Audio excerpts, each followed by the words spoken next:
نہیں پڑھنا ہے، اس سے پہلے پڑھیے۔ کسی نے سوال کیا توریت، زبور، انجیل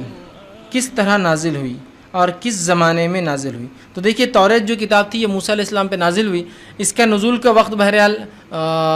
کم و بیش جو بتایا جاتا ہے تاریخی اعتبار سے، واللہ عالم کو اس کی بہرحال میں 100% سند کے ساتھ تو نہیں بتا سکتا ہوں، لیکن تاریخی حوالے جو لوگ بتاتے ہیں یہ جو ہے عیسیٰ علیہ السلام سے 1200 سال پہلے موسیٰ علیہ السلام کا دور تھا، ٹھیک ہے، اور تب بہرحال موسیٰ علیہ السلام پر ہی نازل ہوئی تھی۔ بہرحال اب دور جو بھی رہا موسیٰ علیہ السلام پر نازل ہوئی تھی، لوگ کہتے 1200 سال پہلے وہ عیسیٰ علیہ السلام سے آئے تھے، مطلب آج سے کم و بیش تقریباً 3200 سال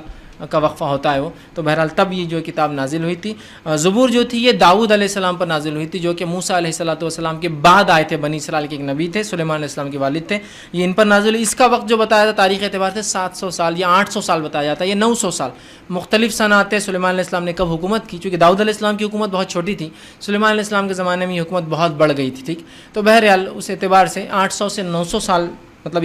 موسیٰ علیہ السلام 300 سال، یہ تاریخی حوالے دے رہا ہوں، واللہ عالم پھر یہ غائب کا معاملہ کب ہوا، چونکہ ظاہر سی بات ہے اس کی کوئی تاریخ موجود تو نہیں ہے۔ اسی طرح جو ہے انہوں نے کہا کہ اور انجیل جو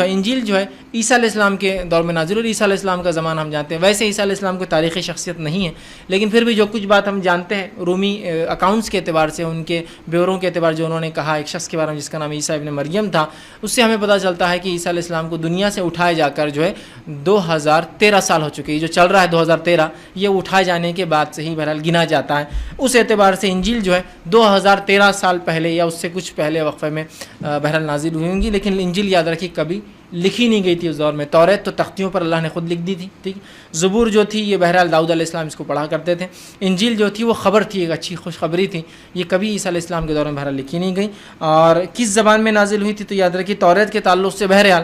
جو بتایا جاتا ہے واللہ عالم، مطلب ہم پھر نہیں جانتے چونکہ بہت قدیم باتیں آپ کریں کہ عبرانی زبان میں بہرحال یہ نازل ہوئی تھی۔ زبور کے تعلق سے آتا ہے یہ بھی عبرانی زبان میں ہوئی تھی، اور انجیل کے تعلق سے آتا ہے کہ سوریانی زبان میں، جس کو ایرامک کہتے ہیں، یہ ہیبریو میں تھی، یہ ایرامک لینگویج میں تھی، بہرحال اس طرح سے بتایا جاتا ہے، لیکن پھر واللہ عالم ایرامک یا سوریانی جو زبان تھی وہ عبرانی اور رومی زبان کا مکسچر تھی، وہ یونانی دونوں مل کر جو ہے وہ زبان اس طرح سے بولی جاتی تھی، ٹھیک۔ اس کے بعد انہوں نے سوال کیا